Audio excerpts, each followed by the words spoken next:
Well, welcome to Check Up with Dr. Mark, and I'm Dr. Mark Vandermeer, and I have Dan Billingsley with me here today because he has a compelling story to tell. He is a businessman, but also a man of recovery, and who is still in recovery. We all are still in recovery constantly. And Dan, welcome to Check Up with Dr. Mark, where we check up with Jesus and, of course, check up with each other. Just check up, check in, all that great stuff. So tell us more about you and your story. Well, thanks, Mark. It's just great to be able to share and a little bit about my story and any way I can help other people. And as you said, I've been a professional, have a college education, working as a professional all my career, and up until 2013 was very active in the church I was attending as a Bible teacher, as a deacon, leadership there, very active in the services and the activities of the church.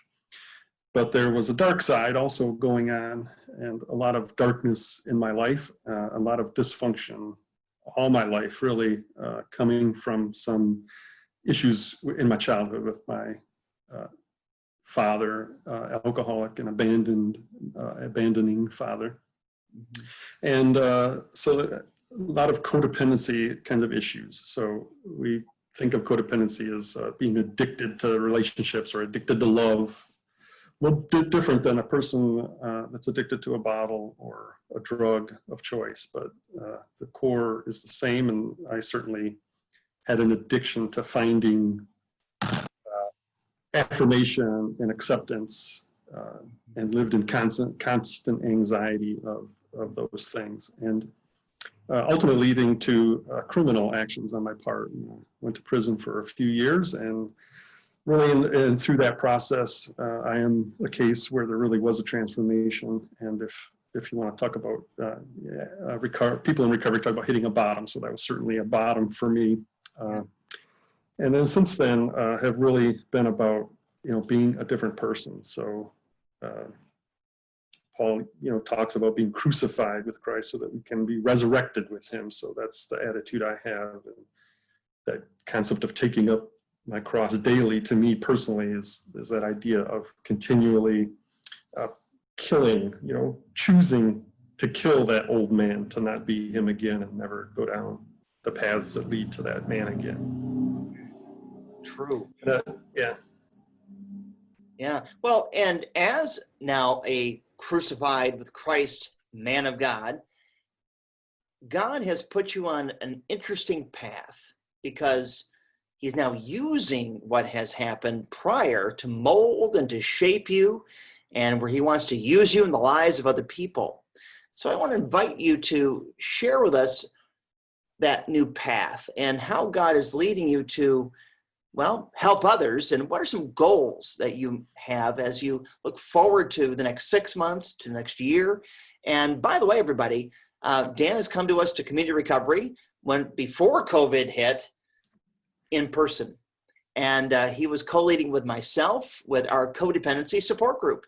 And we were going Friday to Friday. And of course, we also were meeting on Monday nights, which is now all going to be online. But as we reopen, we're going to be going back to in-person the best we can, step by step, and then to build it back up on Friday nights here in Grand Rapids. And Dan's going to join us again as an in-person leader as we continue to go from 3 groups to 4 groups. As we have a whole plan of unfolding what the groups are supposed to be like under COVID and mask wearing and social distancing. But as we go from some 3 groups, we're going to start, we're going to get back into the codependency group. And so, Dan, what are some goals that you have as you look forward to reopening? Well, part of the, I guess, way I think about that is looking at some of the ways that Jesus interacted with people. And not so much from the standpoint of, I want to be like Jesus, like everybody says, but seeing that he is gifting me and growing me with abilities like he had. And the woman at the well is a good example, who, comes to this woman who's a Samaritan, who is considered, less than a person, not even worthy of talking to, and a woman who also not, worthy. And Jesus, with his supernatural gifts, can see into her background and her past, which is pretty sordid and pretty messed up. So, that is one of the things that I think through my own experience and having to be transparent and being around a lot of people that have gone through a lot of different things and are dealing with a lot of things, God has really kind of given me an insight to kind of really see to the heart of matters and to the heart of people. So that's one of my goals, to speak truth in love right to the heart of people, just like Jesus did with that woman. Yeah, I know you're not married. And here's why I know that, because, and then lays out what her background that she had been ashamed of and was trying to, kind of hide and misdirect. So being able to speak right to that issue. And then there's hope. So Jesus then goes on to talk to her about the water. I've got the answer to your problem, not just pointing it out and condemning you, but I've got the answer too. And so, we believe in community recovery. We've got a solution to recovery issues, whatever they may be, whatever type of thing is hanging you up, or whatever type of monkey you have on your back, I guess we could say. And the path is all spiritual. And to me, it's to share that there is a future that God has for you. Just like, he spoke love to that woman at the well, not just truth, but love and hope and a future. So that's what I hope to do as well. Yeah. And as you lead as that servant leader and listener, I know that God has done a lot in your life in terms of amends, rebuilding, restoring trust, step at a time. Of course, it doesn't happen all at once, ever. We know this in recovery of all sorts. But more importantly, what can you tell our viewers having to do with families? You referred to your father earlier, codependency. How is it after, getting in trouble and prison and rebuilding and amends making?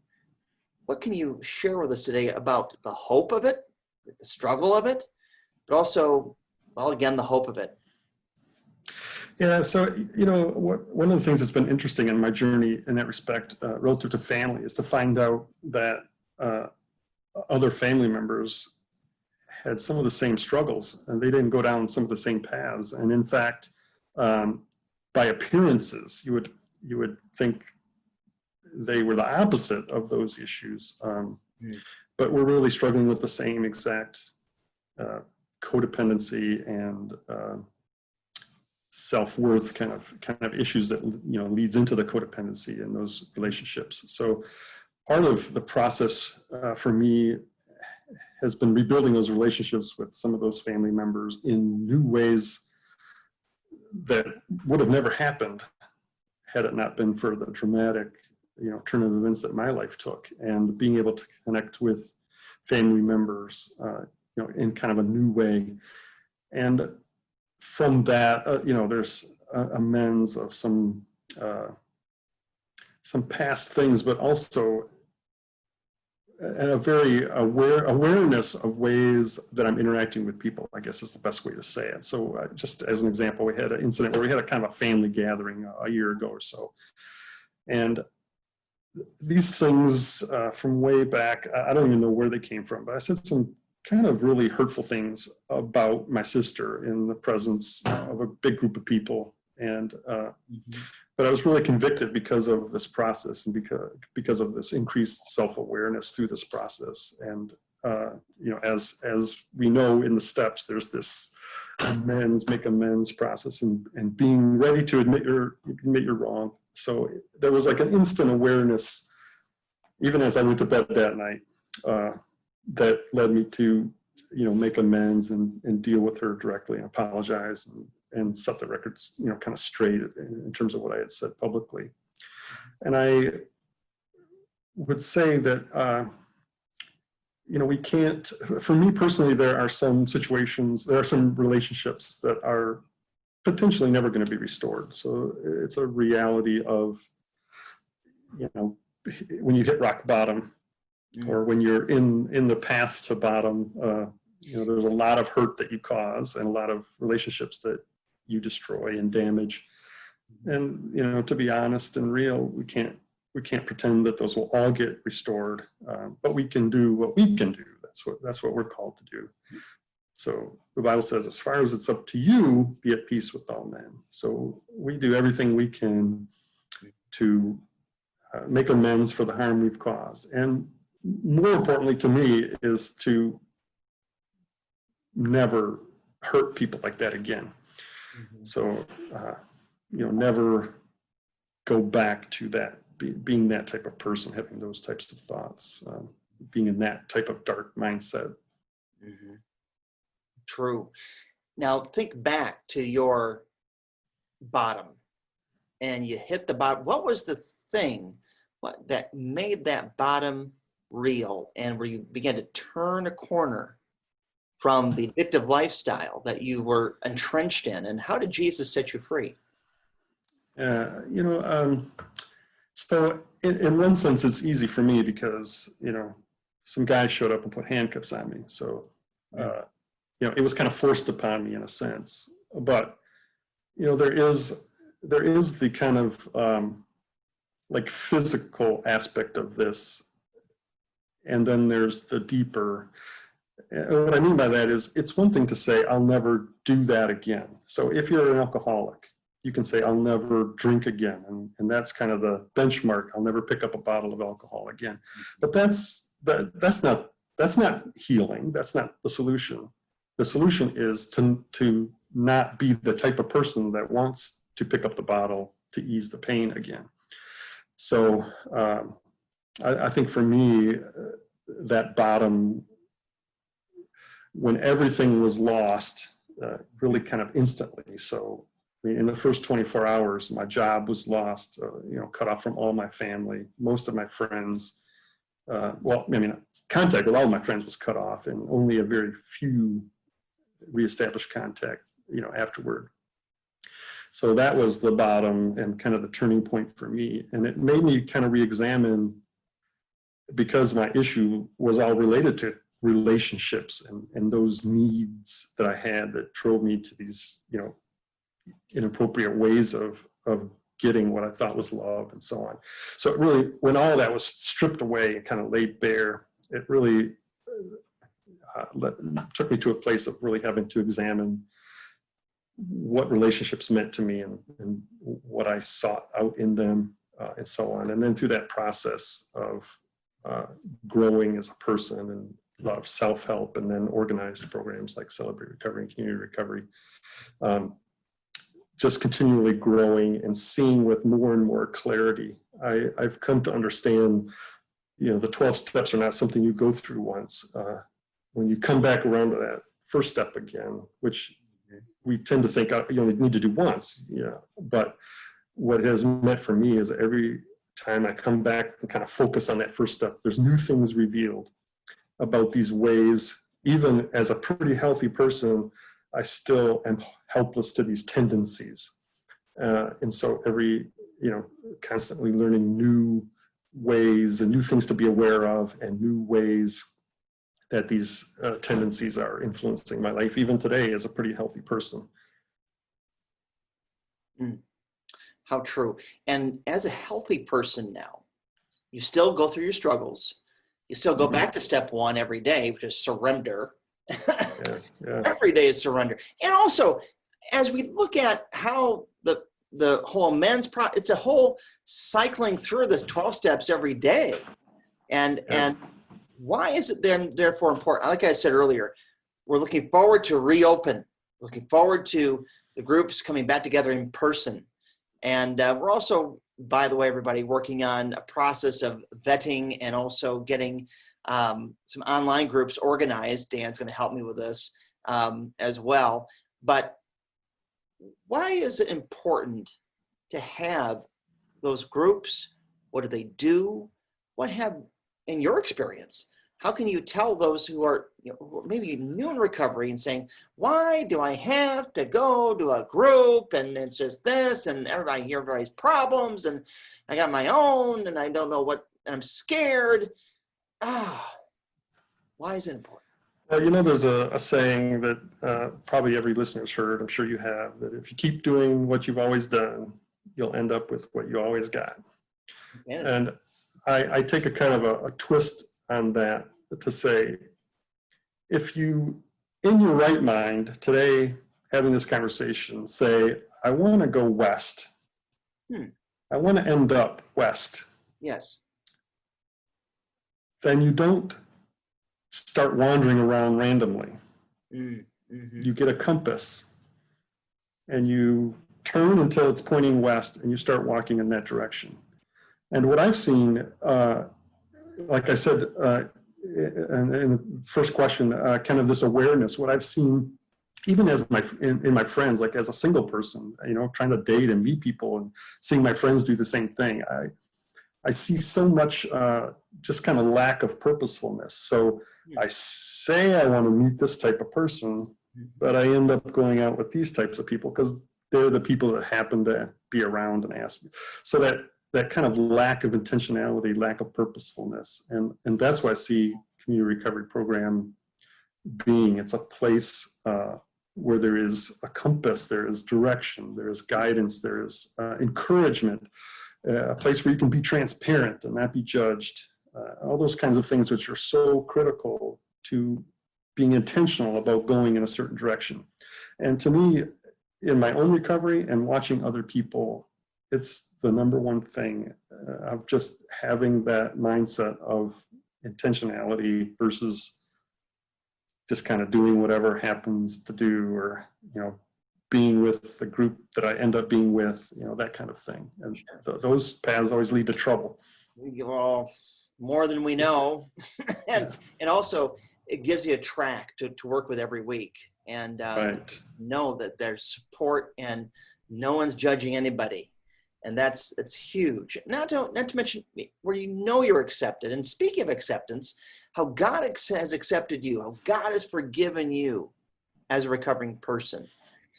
We now want to look at how you go forward in your walk with Jesus, and also working the steps, actual practicing of working the steps.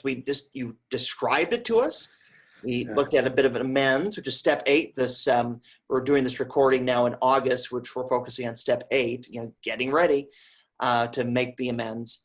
That's what step 8 is about. But also, what are the inner braces? What inner braces and also, quote unquote, lifeguards has God put in? Isn't it funny how you think about life, like the guardrails, but also the idea that God's given life guarding guards, like guardian angels. What inner braces and lifeguards has he put in your soul to keep you on track, in addition to the support groups? Well, one is the one I just talked about, that concept of, the distinction between never doing the behavior again, never doing this act again, versus being aware of not wanting to be the person that considers that kind of thing. So for me, that guardrail is in that that kind of conscience, I guess you call it, where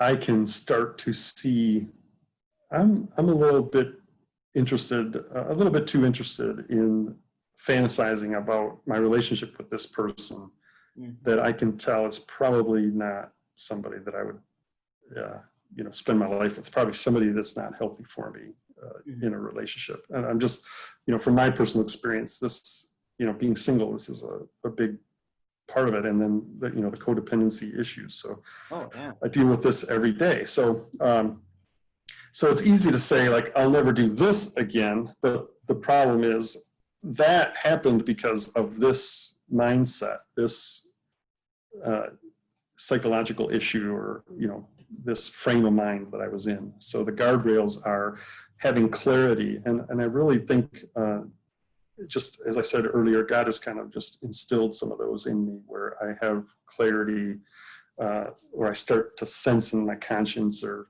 the spirit, however you want to word it, just kind of saying, this thing that you're thinking about is not quite right. And then, the lifeguards and it's really, really critical, I think, from that perspective, because it's easy to say, have I had a drink in 10 years? No, okay, I'm good. But am I being a jerk to people? Am I doing all kinds of other things based on the root cause of why I used to be an alcoholic? And that requires, I think, really transparent relationship with at least one person. And that's, what it has been for me. So I think we all need somebody that we feel free to say anything about ourselves and without fear of being judged or the relationship being disconnected with that person. Because a lot of times in our society, when we talk about these things that we're struggling with, people tend to shun us or cut us off. So we need those relationships with people who don't do that. Community recovery as a program certainly does that and strives to do that. But we also, I think, individually need a kind of an individual, at least one. It can be, can be multiple, but at least one kind of person that we're totally free to say anything about ourselves. And the person doesn't even blink because they're just, they're at that level with us. Absolutely. And in closing, what is a word of encouragement that you can give as a recovering codependent, as a believer in Jesus? Well, first of all, as a believer in Jesus, what am I saying? First of all, as a believer in Jesus, and also then as a recovering codependent, and also as a single person who is rebuilding life as God has given to you. What can you encourage that single person who loves Jesus, is dealing with loneliness, and needs to know there's a future? Yeah. Well, I'll start at the end because so one of it has been a struggle. I mean, there is loneliness; it's reality, but that struggle for me, or the kind of clarity or revelation on that, has been the struggle is that I'm feeling a hole that I feel or think I need to fill with another person's affection or companionship. And there is certainly a need we have as humans for connections with other people. But what I found, or how I grew in that sense, was that I was thinking of my relationship with God and my relationship with people. And, I really want to meet, a woman that I can have this relationship with. And I was kind of convicted, well, how much time am I spending in my relationship with God? And most of us, I think, answer that, well, I spend an hour a week. But who would start dating somebody and dedicate 1 hour a week to a person you thought you might marry? Well, here, so to me, it has been a clarity that hole doesn't get filled by me focusing on it. It gets filled by me focusing on God and trusting that He will bring all that fullness that I need. And it's given me a great peace in terms of loneliness and trying to meet people and so on. To the kind of the beginning of the question, the big kind of cornerstone, I guess, for me has been a passage at the beginning of Jeremiah 18, where he's given this vision, or he's told to go down. Jeremiah is told to go down to the potter's house and watch him working there. Right. He goes down and he sees the potter's got something on the wheel that he's making, and it gets wrecked. There's some defect in it, so it can't be made into what the potter was making. But it's okay. The story tells us the potter just decides to make it into something else, and that is one of those passages where it has multiple level of meanings. It's primarily meant for the Jewish people in their future, and straighten up, and I'll change my plans for you. But it's also, to me, been very personal, and that we think of God having this single purpose that He intended for us when we were born, and we've blown it if we can't achieve that purpose. Yeah. But that scripture says no problem. God can just make it into something else. Yeah. And what really gets interesting is if you think about that in terms of God being the potter and me being the clay, and scripture telling us that he knew me before time was created, that he planned for my salvation before I was created, before there was creation. He planned for my salvation. And so that means that God planned for me making the horrible decisions that I made. He had a plan. So if we go back to the potter and we say, if the potter knew when he started that he wouldn't be able to make the original thing he made, and he would end up making the plate instead of the bowl. Mm-hmm. We tend to think of it as, oh, he had to go to plan B. He had to settle for plan B. But if the potter knew all along he was going to make the plate, that wasn't the plan B. That was the plan A. Mm-hmm. The other was just the path to get there. So it's been personally the most important thing to me, and it's probably the one thing that I want to convey to people in whatever stage of recovery or life that they are in. God knew you would be right where you are today, whether that's drunk as you watch this, or 30 years sober, or you've never drank in your life, whatever that is. God knew you would be right where you are, and his plan is to take you from this place where you're at right now to a great and positive future in love and communion with him, regardless of where that is right now. It's no surprise. He's not surprised by what you've done or what you're doing. His plan is to meet you right there. From fear to hope. Yeah. And from what we thought was true to discovering truth. Amen. And yeah, I received that, and I think we all are chiming and resonating with that true statement about how God brings us through that valley, but also to the mountaintop, and then also makes things brand new, at least from our perspective. But like you said, God already saw it. No surprise. No surprise. Yeah. But for us, it's that fine line. And but with God's help, we can do it. Thank you, Dan. It's been great to get with you, to encourage you, for those of you who are watching, because God has a plan for your life. He's also wanting to use you as God is using Dan. I mean, look at two guys like Dan and me. God can use you too. We're all screwed up. But with Jesus, we are cleaned up, and he wants to use you in another person's life. Because God took the judgment. He makes you brand new. I'm grateful today you've taken the time to check up with God and with us here at Check Up with Dr. Mark. God bless you. Be at peace. Thanks, Dan. Thanks, Mark.